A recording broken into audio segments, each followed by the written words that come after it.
Number 15 in Rubank Saxophone Advanced Volume 1, we have a Niemann piece. It's in 6/8 time, it's a duet, and it's Andantino in tempo. For now, I'll go with this tempo.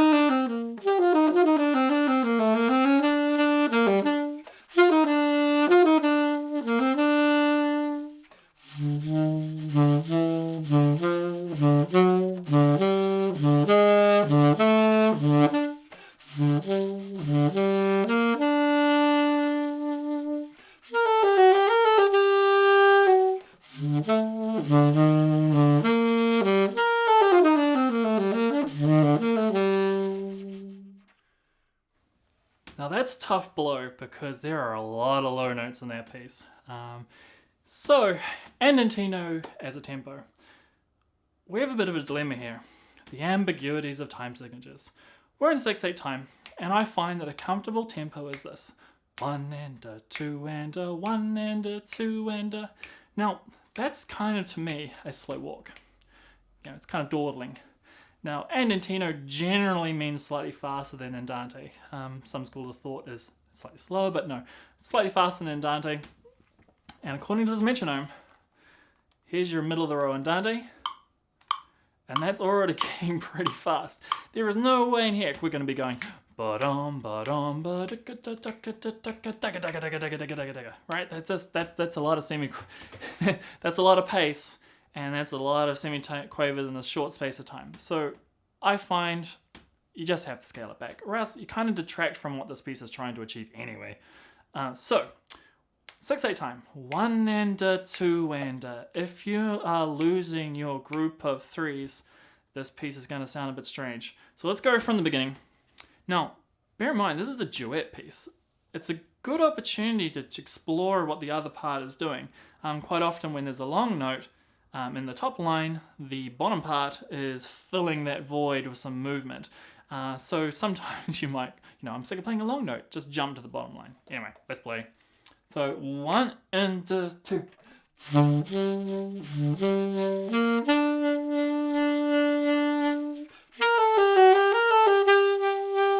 Now, I find that my students really struggle to count this. So we have this dotted minim, okay, it's the entire bar's worth of 6/8. So we have, and 1 and a 2 and a, now you gotta count like mad. 1 and a 2 and a 1 and, the is going to be these semiquavers. But we have this breath, which I highly recommend you take. So da da, da ga da ga da ga da ga da. So there are a couple of challenges in here. 1, keeping in time. 2, oh my gosh, I have a bunch of semiquavers I need to play. So, what's the best way to pursue this? Maybe you want to work on your technique first. And just hammer out quavers just to get yourself with a regular technique, this mechanical da-ga, da-ga, da-ga, da-ga, da, and then eventually you'll be able to go da-ga, da-ga, da-ga, da, and feel that group of 3, that dotted crotchet. Okay, and then some other dotted crotches show up. Again, the temptation is to just make them slightly too short and you're not following through on your entire group of 3. So again, let's just go from the beginning, just filling that group of 3. So important in this piece.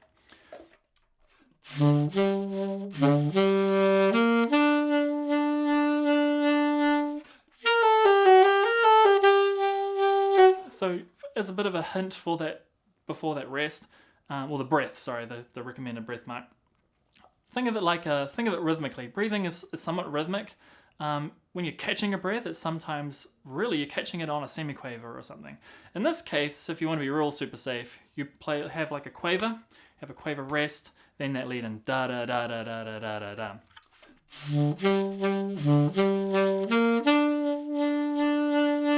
Breathe. Okay, so sorry to really hammer this home at the start, but the 6/8 time is if you don't ace this feeling, it's going to kill this piece. All right, let's keep on going. Low notes. Okay, some advice on the low notes. Honestly, I struggle to play the low notes on my alto. Maybe I've got too much of too large a tip opening. It's like too hard to read, so I'm really going puffing it out, and I'm a little bit flat.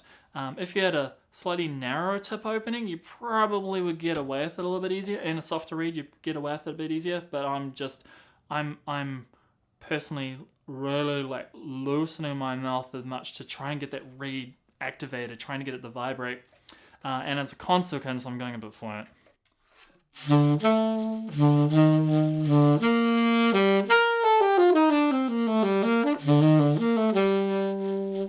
So there's no secret sauce to this. This is just practice these semiquavers. I would recommend, if you really want to crank out the metronome, just key in a quaver. So kind of reasonably fast quaver.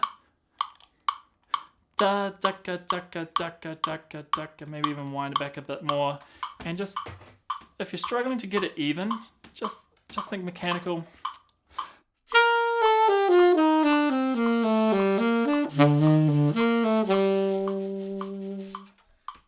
And there will be, when you do that tempo, you'll find that there will be places where your fingers want to flick through the keys a bit too fast. And those are the points where you go, okay, I got to practice that.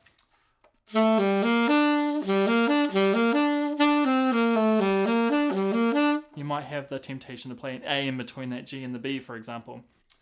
Oh, the octave jump. Oh, okay, good luck with that. All right, we keep on going.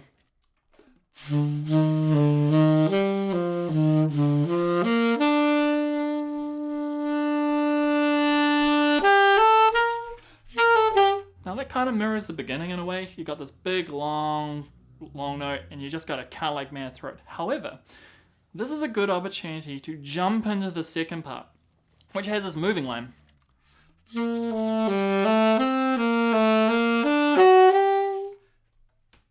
If you play that enough, you kind of get it in your head, like you develop this imagination for this, what the rest of the ensemble is doing. So you play this dotted minim, and you're kind of hearing that second part in your head, da doo ba da doo da da doom ba da da, and that helps with the counting a little bit. It gets you into that groove, the 1 and a 2 and a 1, because of course you don't want to shoot through your long note too quickly. So let's just switch into that part when we reach it.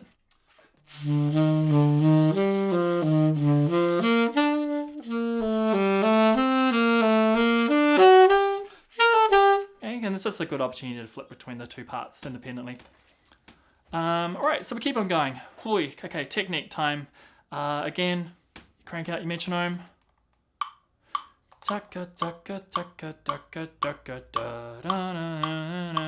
Some articulation here too. We probably should be doing the slurs.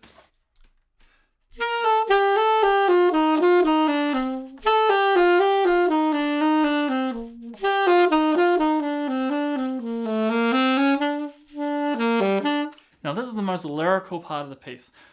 Play it up. We want to be, you got to put on your singing voice here. We don't want to be a foghorn. And just have this monotonal type volume that just wall of sound. Nah, you want to get your singing voice out. Like how would you sing this? Like which notes do we want emphasis on? Oftentimes these lead-in notes leading into one or leading into a strong beat. You want to put your weight on those strong beats, and the lead-ins take you to them.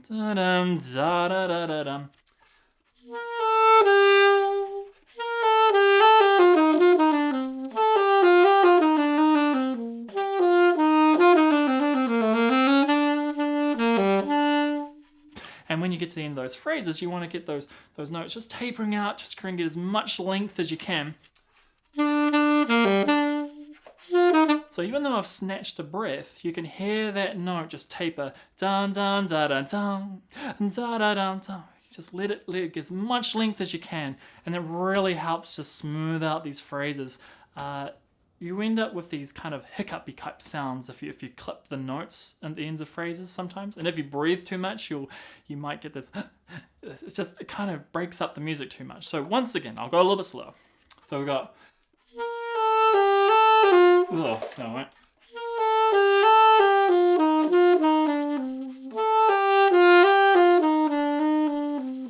See, I'm kind of just taking the heat off. And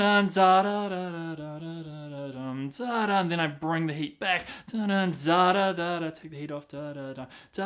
So this is just different forms of tension and release, right? We create the tension by building the dynamic, and then we just release the tension a bit. And then we bring it back, and that gives you this nice phrase shape. In terms of C's, there's lots of opportunities for psyche C. Some of them better than others. Okay, you have no excuse for that one, right? So when you got a B surrounded in C surrounded in B's, B surrounded in C's, yeah, one of those. You got no excuse there. You want to take as many opportunities as you can to play that psyche C. It just cleans up the sound a lot more. Whereas that fingering, flick, flick, flick, flick, blip, blip, blip, blip, not as good as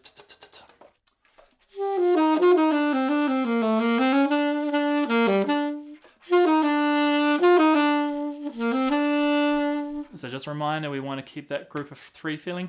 Da da da da da da da da da 1 and ah 2 and ah 1. All right, so this part, lots of low notes. It's a huge blow. So we got a good example of why these little rollers exist. So we have some sliding that we kind of have to do to try and help us get to the other keys.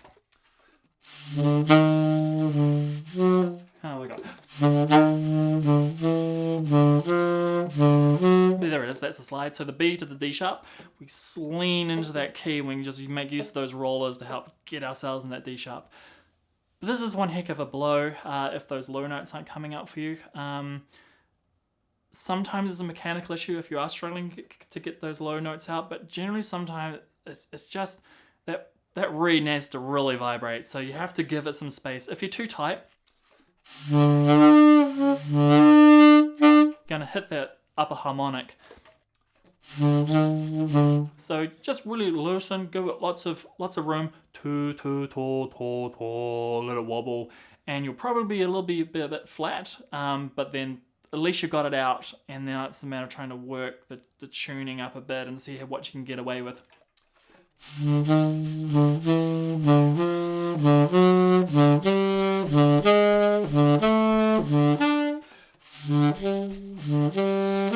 And we're back to the Del Signo, back to the beginning, which is it's only just a little 8-bar phrase.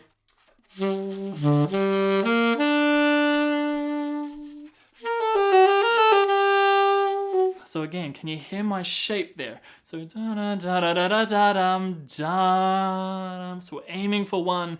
Da da da da da da. Okay, be mechanical. And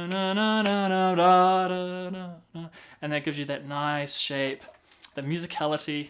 Okay, if you want to score those musicality points.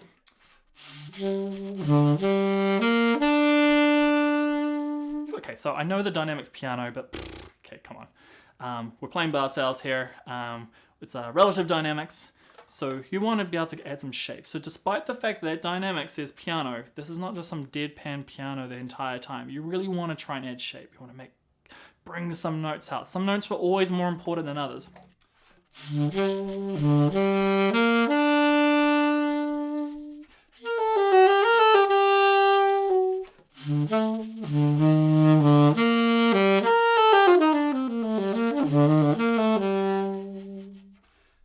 The bottom part, again, let's just have a quickly explore the bottom part, because let's be honest, we're probably all playing the top part. But once you've got a friend playing along, you're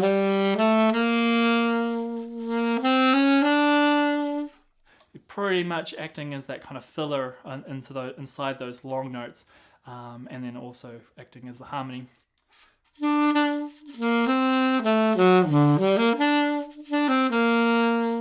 So unfortunately with this particular piece, the second part doesn't stand on its own very well. It's very much just backing up that top part. Until here. Now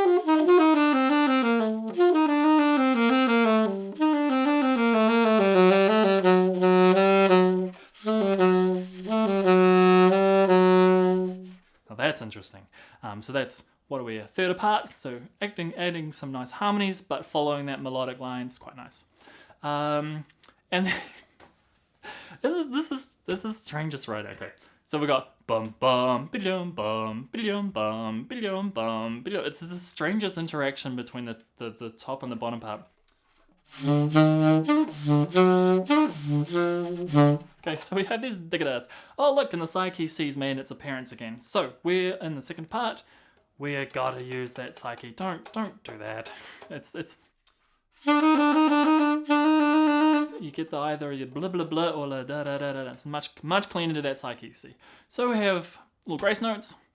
It's on the and, so one and da da da da da. So remember, the grace notes are decoration. Ba ba ba is your core note.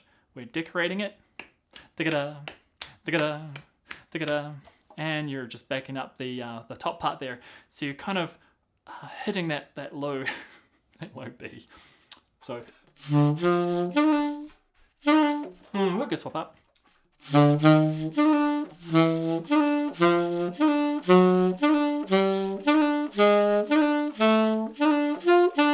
Something like that. So it's a good little interplay there, and then back to the beginning. I hope that's enough to get you going.